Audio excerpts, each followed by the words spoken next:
Imagine a force of nature stepping into the octagon, a man who shoots from 15 feet away, grabs your leg, and doesn't let go until you're broken.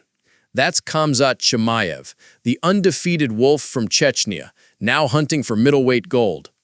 But standing in his way is Dricus du Plessis, the South African champion who's toppled giants and silenced doubters, ready to prove once again why he holds the belt. This Saturday at UFC 319 in Chicago's United Center, these two collide in what could be the most explosive title fight of the year. Khamzat Chimaev burst onto the UFC scene like a storm in 2020, smashing through opponents with a ferocity rarely seen. Remember his debut? He submitted John Phillips in the second round, then just 10 days later demolished Rhys McKee in the first. No one had ever turned around fights that quickly in UFC history. At welterweight, he was a monster, choking out Li Jingliang, going to war with Gilbert Burns in a fight that showed his heart. He got rocked but kept coming forward, winning a decision that had fans on their feet. Then came the weight misses, the struggles at 170 pounds.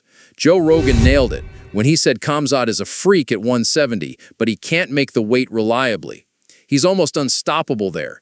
Even when Gilbert caught him on the noggin multiple times and dropped him, Khamzat still kept going like that guy never stopped coming. Moving to middleweight seemed natural. Rogan thinks his endurance will be better at 185 because the cut was killing him at 170. It's like 185 is where he should have been all along. And at 185, Khamzat hasn't slowed down. He submitted Kevin Holland in the first round at UFC 279, then faced former welterweight champ Kamaru Usman on short notice at UFC 294, dominating the first round with his wrestling, mounting Usman and pounding away, though Usman survived to make it competitive later.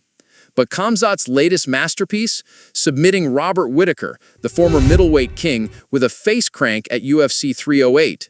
No one had done that to Whittaker before, taken him down and broken him like that. Movsar Evloev put it perfectly. When we watched the fight with Whittaker, he just took him down and broke him. Nobody did this against Whittaker before. And Khamzat still has big power in his punches. He can turn off your lights with one shot. His wrestling is on another level, Olympic-level dangerous, as Yoel Romero described it. Bo Nickel, a grappling phenom himself, says the grappling style is so hard to beat, it's become the dominant force in the sport. You've got Makhachev, you've got Bilal, and now Khamzat leading the charge at 185. Arman Tsarukyan joining Khamzat's camp is a game-changer too. Arman revealed the brutal reality of training with Khamzat. He's a tough guy who doesn't care if you're 25 pounds lighter, he goes hard with everybody. Arman says, if I can wrestle with him, I can wrestle with anybody. Khamzat walks around at over 200 pounds, massive for the division.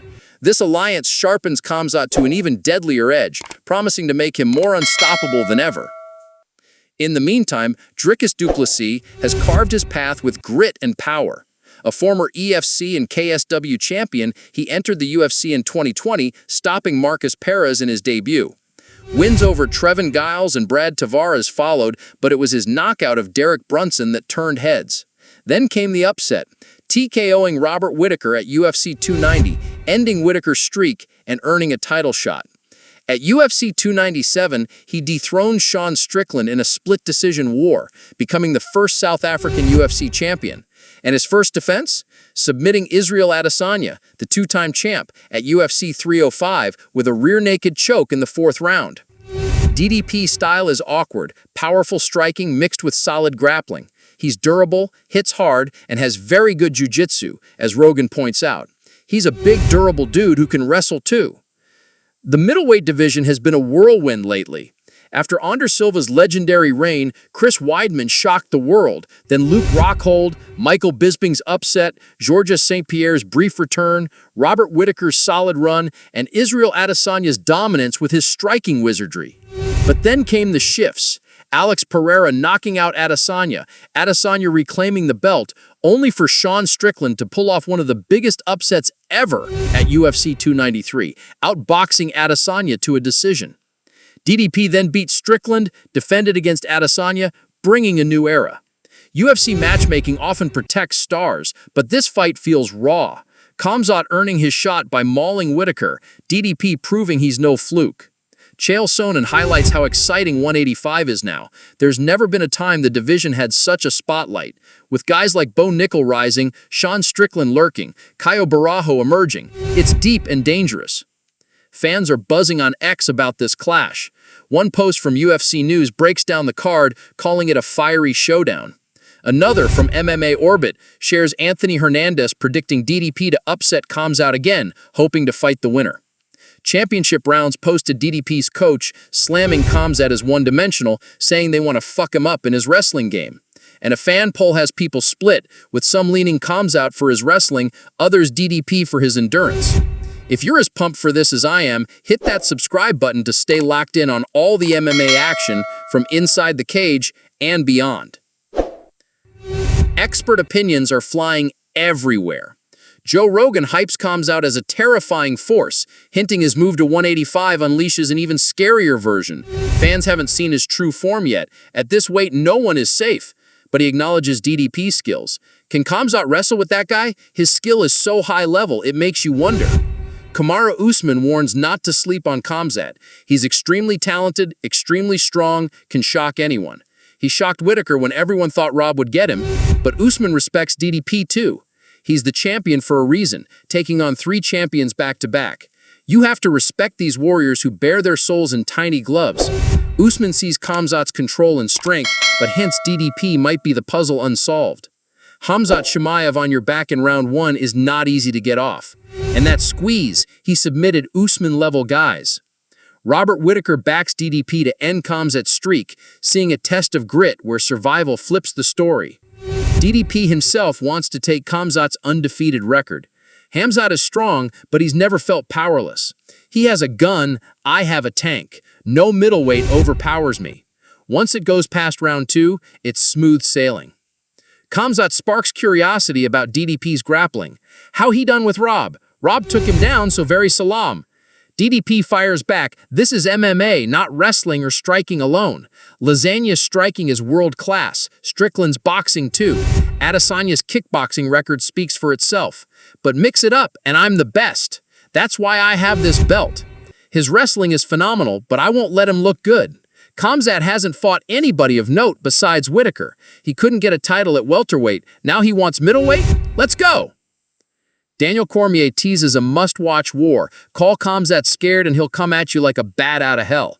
DDP's awkward angles make it tougher than people think. A couple of fights ago, everyone thought Khamzat runs through him. But now, if you say it's not competitive, you don't know MMA. These guys don't like each other. Their differences make for a fun build-up. Chael Sonnen sees it unpredictable. Good luck taking DDP down and holding him. Nobody has. The division is lit. Kyle Dawkins, who quietly an assassin, Bo Nickel to the top, Delizit underrated, Strickland not done. If Khamzat takes him down early, it unravels fast. If DDP defends, it gets easier. I'm leaning Khamzat, but how? Not fully confident he takes him down at will. TJ Dillashaw views it as endurance versus skill. Khamzat's got better grappling, technical striking. But if he doesn't finish early, his gas tank fails. Train cardio right or DDP gets him later. Sean Strickland unleashes, Khamzat's tough for 1 round, then the little bitch comes out. He's a weak man, phony. Alexander Gustafsson on Khamzat's strength, very natural, raw power from his genes. Even 2 weight classes up, he's a great partner. Demetrius Johnson, if Khamzat can't get him down, he loses. If he does but doesn't finish, DDP's awkwardness wins in later rounds. He couldn't finish Usman or Burns. Ilya Topuria shows love. Both savages. Khamzat finishes, deserves the shot. DDP's great human. As a fan, it's exciting. Best man wins. Caio Barajo warns, preparing for Khamzat isn't normal wrestling. It's MMA wrestling, his system. Understand what he wants next or you lose. Darren Till backs Khamzat. Inside 2 rounds, though DDP trains hard, awkward style, Khamzat knows it's tough. Michael Chia, Khamzat is a sprinter. If DDP survives the sprint, he runs the marathon. He's shown 25 minutes hard. Give Usman more rounds against Khamzat, he wins. Yoel Romero leans Khamzat, wrestling very dangerous, another level. Bo Nickel, grappling dominates. Khamzat is overwhelming. But if it goes deep, DDP has the edge. We haven't seen Khamzat in 4th or 5th. Tactically, this matchup is fascinating. Khamzat's plan, shoot early, take down, ground and pound, or submit. His chain wrestling is relentless. Once he has you, it's hard to escape. Against Usman, he had back hooks, pounding, working chokes, couldn't finish, but controlled. DDP's defense, strong base, good sprawl, but Rob took him down, as Khamzat noted. If Rob did it, what about Khamzat? But DDP reverses well, scrambles, and his jiu-jitsu shines. He submitted Adesanya. On feet, DDP's awkward kicks, power punches could catch Khamzat, whose stand-up is basic. Rogan questions if DDP can defend takedowns. Is he good enough to take Khamzat down himself? DDP says absolutely. He's not scared of Khamzat's wrestling, not evading. That's the mistake others make. Can Khamzat tackle this man? He's gotten on top of everybody, but DDP hits hard. If he stuffs shots, tires Khamzat, later rounds favor him. Endurance is key. Khamzat fades if no early finish. This could be a 5-round war or a quick submission. The significant